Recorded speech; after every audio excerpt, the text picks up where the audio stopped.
Hi everyone, in this video series what we're going to be looking at is the Digitakt. So Digitakt got released in 2017 and I purchased it in 2020 I think. So I've had it 3 or 4 years. I've been using it and not using it on and off, but it really is a powerful device. If you haven't already seen the Syntakt series, that goes in depth. It's going to be more or less, this series is going to be more or less like that. So the first thing we will do is have a look at the front page or the front panel. So we'll start off on the top left hand side. Here we have the master volume. This sets the volume for the main outputs and the headphone output. This here is your screen. This is where you can look at different parameters of what's on each page. Next up is down here. This is where you can access your song mode, or if you press function and then this is where you can import sounds, export sounds and manage your sounds. Moving on to this next device, this is the settings page where you can alter different settings and things like that. Function and pressing that page, this is where you can save all your patterns to the project. Going on to the next page, this is the direct button. Now this is where you can record audio into the Digitakt. So if you'll notice here on this screen, for example, we have a input sort of meter at the top. It says press function and yes to record or yes to arm. So if we press yes to arm, it's going to arm the track, and when a signal comes in, that is when we set the threshold. So we set the threshold by moving this parameter knob down here. So when the audio comes in and it goes above the threshold, that is when it will start recording. So the other parameters that are on this page are the steps. You can say, right, I want that to be 1 step long, 2 step, 4, 8, 16, 32, all the way up to maximum. So the maximum record time is 33 seconds. And you'll notice when we go down to 128 steps, you'll notice that the memory or the time that it's taken to record obviously reduces. So if we go to 4 steps, let's say example, it's going to be 0.61 seconds, and that's going to be 1 second 22, all the way up to 33 seconds. We also have different inputs that we can record from. So for example, this now is coming in from your input left, input right, input left and right. So if we had a stereo signal coming in, we could record that. It does submit down to mono though within the actual engine itself. Then main left, main right, main left and right. So this is if you want to resample, and then you can have USB connection, USB left, USB right, USB left, USB right. So if we set this up to our DAW and we had the output over USB, the audio coming in through the USB, we could then run resample whatever it is we have in maybe our DAW, let's say, and then we could record that into here and then start to work with whatever we've put in that way. Moving on to the tap tempo, if we press this takes us to our pattern tempo. So with this page, it's basically saying that we're at 98 beats per minute. We can alter that by using this encoder here. We can take it up, I think it goes all the way up to 300, yeah, and goes down to 30. This is a really powerful feature if you're wanting to like time stretch your audio, which we'll look at later. The swing is 50% to 80%. And you can do this on a per pattern basis. So by pressing this button here, we can switch between the 2 different modes, which is pattern mode or which is global mode. So global mode does it throughout the whole step sequences, whereas pattern mode, it goes just on that sequence. So if we have as drums the way that we're wanting, but we're wanting a shaker maybe on this one, where we can just alter this one and not the drums on this, the swing amount, let's say, we could then click on that and then we can just increase the swing amount per that pattern and not whole. Trigger page or the trigger parameters. This bottom left hand corner here is the level, that is the track level. So if something's a bit too high in level, we can just turn that down. And then if we have this one here on note, we can then pitch our note value up by, let's say this value wants to be 12. As that example shows, we can set the velocity.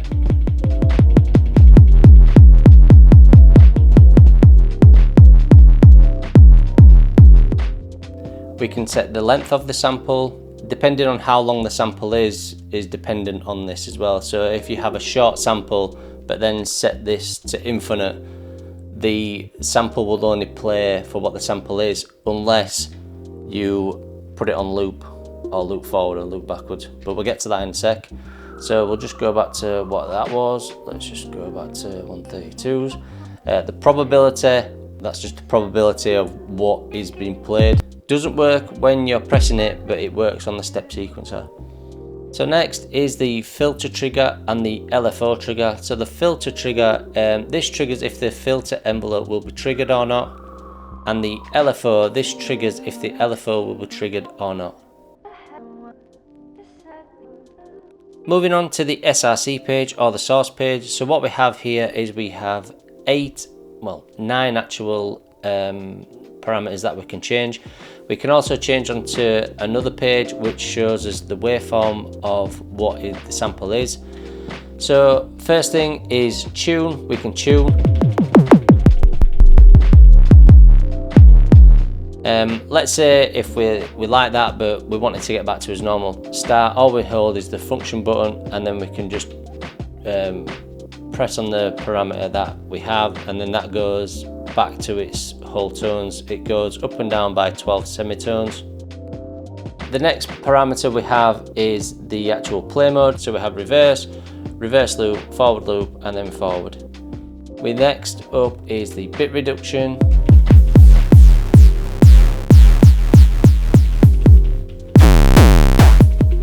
You get some really hard sounds out of that. And then we have the sample selection. So if we save, or if we have our samples on the actual device itself, we can then select that from here.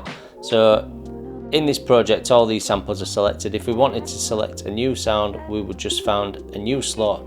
We click on yes. This then takes us to our folder. So these folders are basically folders that we've put on the Elektron transfer. So I'll show you that in a bit, but basically all you do is you get your samples, you put it on the Elektron transfer, and then that transfers it onto the unit itself. This is where you can sort of go into each of your folders, and then you can say, right, this 606 kick. We could then say, right, instead of wanting that kick, I want this kick. We can preview the sample by pressing function and yes.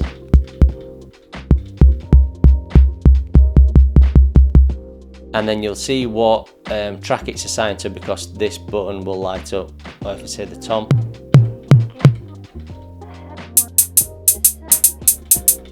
And that is how we can do. We can basically assign samples to each slot as well.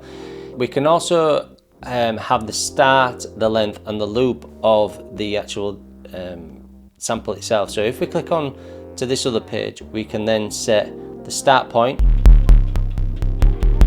the length of the actual sample,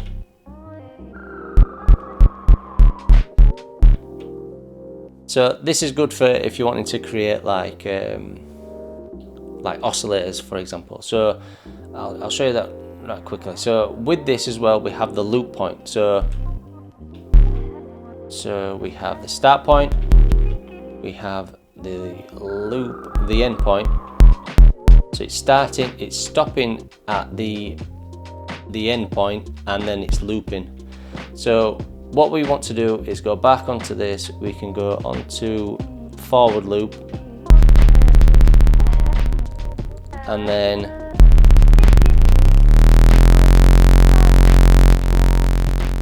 we can sort of make our own sort of unique oscillator.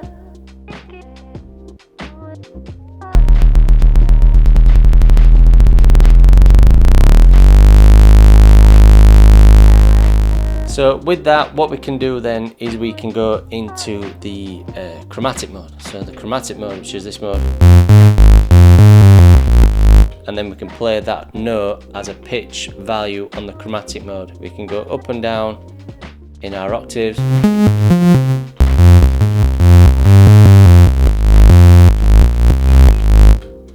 And then we can do all sorts with it. So we'll look at that in a bit, but if I just send this back to its normal point and put that onto forward. So that is the start, the length and the loop, and then this is just the overall volume. So that you've got the volume level of the sample, and then you've got the volume level of the track. So the volume level of the sample is basically what is good to you, whereas the track is what is good for the mix. Next up is the filter page. So this is where we have two pages. We basically have two filters. One's going to be fixed around the bass frequency. You've got your delay, envelope delay, you've got your sample rate reduction, and then you can have that pre or post filter. On the first page, though, this is where the main frequency, or this is where the main filter is. So we have different types here. So if I just start up here at the top, so this is your envelope. So we have attack, decay, sustain, and then your release, and then that is controlled by this. So for example, if I set that point to this here, so let's say that's 1000 Hertz, I then would be telling this to open up to whatever value this is corresponding to this envelope. So for example, we've got an attack of 30, and then we've got, let's say, a decay of 30. So what's going to happen when I click that, it's going to open up 30 milliseconds, let's say, and then it's going to come back down 30 milliseconds. But then we can shape our envelope to whatever we shape it to here.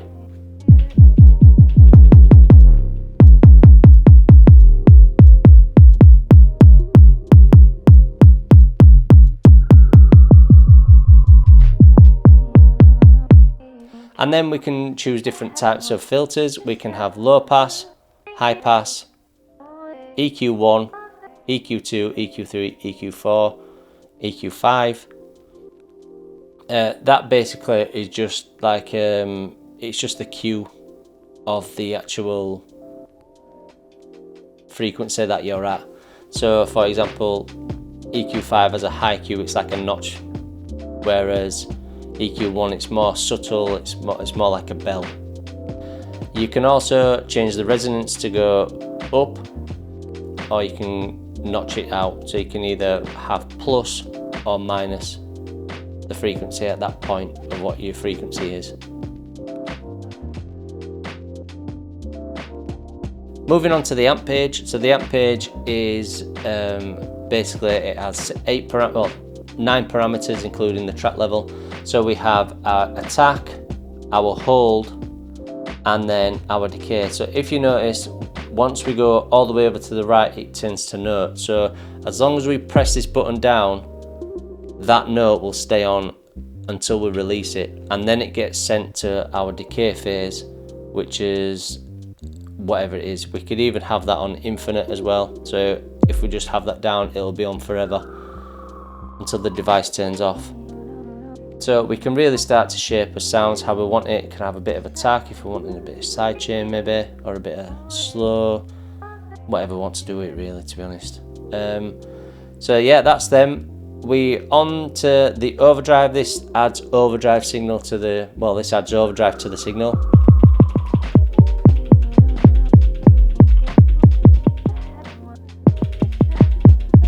You can hear it slightly there.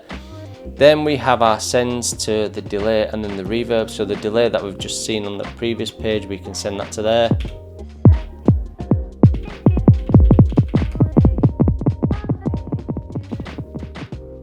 So that's the delay. Same with the reverb, which we're going to look at in a sec. And then you can pan the signal left and right.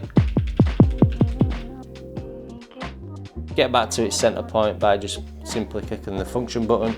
And then last we have our volume level. So our volume sets the overall volume in the amp mode, and then again this is always present, this doesn't change throughout. Moving on to the LFO page, so this is where you can take your sounds to that next level. So the LFO page basically allows you to add an LFO to a parameter what's on here. So for example, the speed, so the speed and the multiplier, they are basically the speed of what the device is going to be set to the incoming signal, or the tempo should I say, and then the multiplier, that is what multiplies this. So I've put a chart up on the screen of the different timings for the different segments, but usually if you press function and then turn this sets it to known values, and with that you can multiply that value by whatever you want.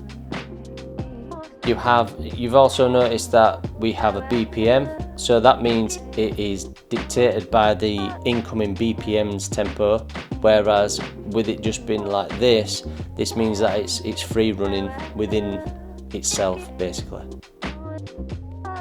The fade in and fade out is how quickly you want the LFO to start to act.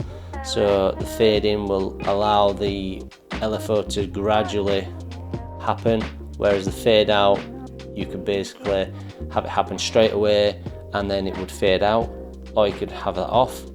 Your destination is where you set the destination. The waveform, so we have different types of waveforms. We have triangle, sine wave, square wave, saw wave, exponential, ramp, and then random.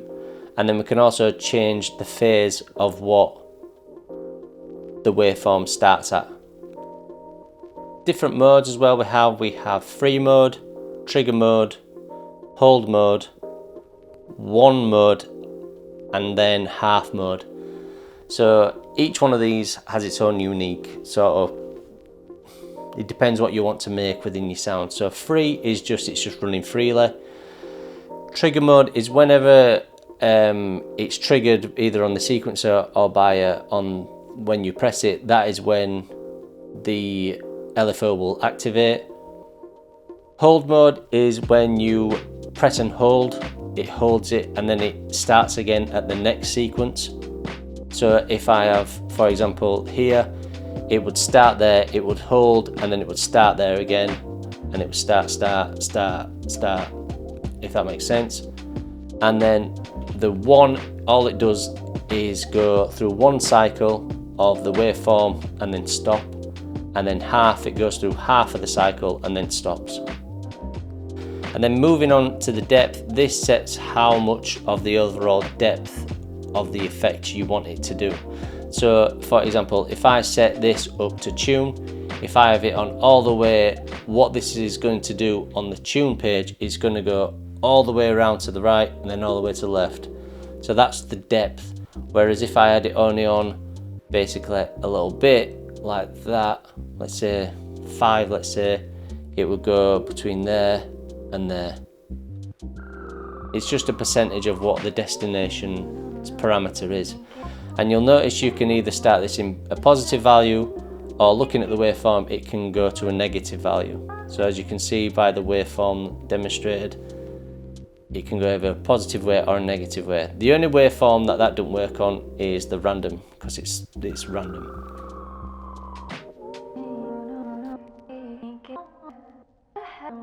So the delay page is basically self-explanatory in the delay. We have the time, we have different set parameters of the time. So if we hold the function button down, we get these whole note values. So we get 128, 164 dotted, 164, 132, 132 dotted, 16, and then it goes all the way around to 1 to 1. We can have ping pong, that's on and off. So that sets where the delay goes to as left speaker, then it's right, left, right, left, right. We can set the width of that, and that's bipolar, so we can either start it off on the right hand side or the left hand side. Feedback, now this is self-resonating, so once you get to 100, that is when it'll sort of go on forever, but you can really start to crank it up and you should start to hear .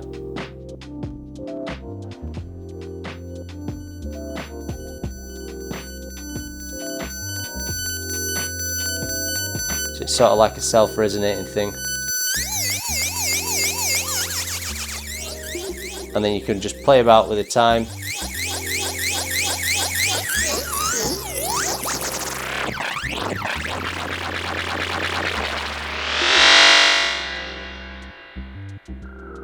Which is a nice effect in itself.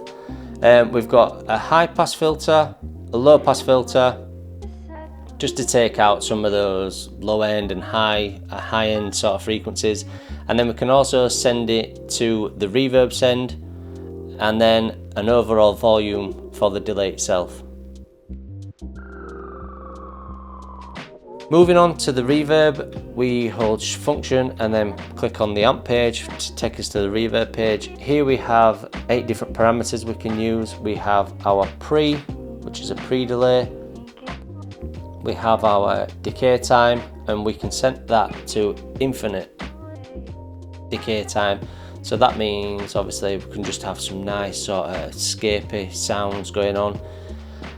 We can have a shelving, it's a low pass sort of shelving EQ, so it basically tames the high frequencies. We can take that all the way down to 0 or just subtly do it. And then this is our frequency selector. We've got a high pass frequency filter, a low pass frequency filter, and also the high pass is based around the bass frequency basically, so it's like a band pass. We can process this either pre-compressor or post-compressor, which we'll look at in a moment, and then the overall level of the mix level of the reverb itself. So moving on to the master page, so if we hold function and the master, what we have is 3 pages. So the first page is the compressor page. So the compressor is the onboard compressor that you can use. So if you had an inputting signal coming in, you could then basically use the compressor and then send the audio back out to wherever it is you want it to go. What we have is the threshold, which is just your threshold. We have the attack. So there's no times that are on this. It's just, you've just got to use your ears basically. So you've got the attack time, the release time, the makeup gain. You've got a ratio, different settings. So we've got 1.5, 2, 3, 4, 6, 8, 16, and then 20. And then you've got the source. So we've got different types of sources. So we can have the main. So this is over the whole mix. Or we can have it on track 1, track 2, 3, 4, 5, all the way to number 8. So if, for example, we had a kick drum, we could basically set that to number 1. Every time we push that down, the compressor will then obviously act, as you can see on the right hand side.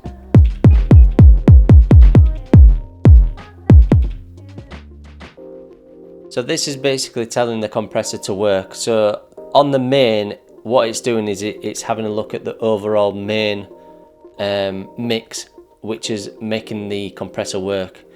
Or if you wanted to basically use the kick as the side chaining, you could basically just do that there. So we have different types of this. We have main, we also have track 1 all the way up to track 8. And then if we have an external input coming in, so let's say a trigger signal, we could have that coming in on the input left, which could be triggering our compressor to work basically. And then we also have in right as well.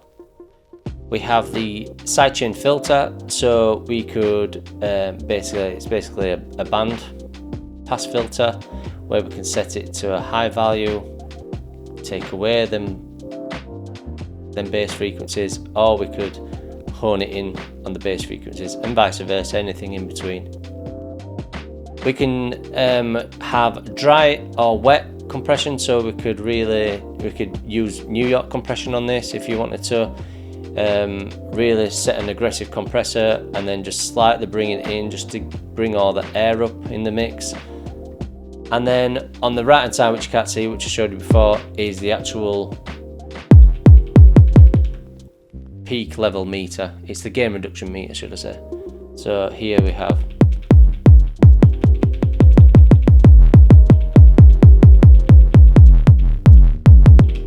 so that is how we can see how much the compressor is working or not. So you could use that on an overall mix. You could bring an audio mix into this. You can mix it through the compressor and you can bring it back out into your DAW. So if you wanted a compressor just to mix maybe mix or master your track, then you could use this for that. It's a really powerful tool to have, and yeah, it's just one there for another tool for your arsenal. Moving on to the next page, we have the internal mixer. And so instead of going back to each of the tracks and then altering the mix level within each track, we've basically got a page here that gives us a mixer page. So each track is denoted to each parameter, so track 1, 2, 3, 4, 5, 6, 7, 8, and then we can alter and mix the levels up in this page itself. Moving on to the last page, this is the external mixer. So on this page, this is where you bring the audio in. You can set the levels either being a left level or left volume input, right volume input. You can pan it either way, and then you could also send your input level to your reverb and delay. We can also, so in this mode at the minute it's in dual mono mode, which means it's mono left, mono right, or we can turn that off, which makes it into a stereo channel. So we just can bring that audio in as a stereo channel. We can also balance that left and right if it's out of balance, and then we can send that to the delay and reverb. But what works with that as well is we can use the compressor on with that. So if we have an input coming in, we can use that as a compressor, and then we can take it back out to as DAW and master a track basically. Moving on to the lower end of the table, we have function and track. So this takes it basically into chromatic mode, where we've got a keyboard. So if we go back into this, we can basically play that sample back on a keyboard scale. If we press and hold that button, it takes us into a keyboard scale. So we could basically have the keyboard fold on, which would basically give us this. So this is basically the scale that we're in. So the blue that is here, that is the root note, which is the C value. So if we go down an octave, so we'll notice on the screen as well it says C, C5, which is our root note, and then we can change the scales. So we can have it in a major scale, Dorian, Pythagorean, Lydian, and then we've got different types of scales that we can use.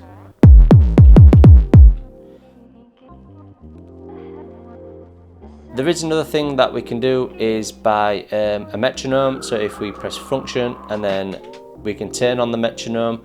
If we hold down on the metronome button, we can basically activate it by the E button. We can have the time signature.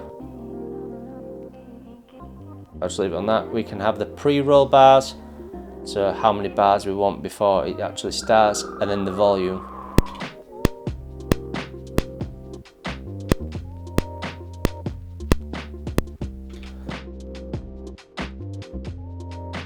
And then on the last bit on the front page, which is the last bit, is the bank and the pattern mode. So what this has is 8 different types of banks. So this is A to H, so A, B, C, D. Or it says down the bottom here MIDI A, MIDI B, but it's bank A through to H. So we can select a bank, and then we have 16 patterns within that bank. So if we have a project, we can hold up to 8 different banks. So let's say a song is bank A, so you have 8 different songs. We could have bank A as that, and then within that bank or that song we could have up to 16 different patterns within that song.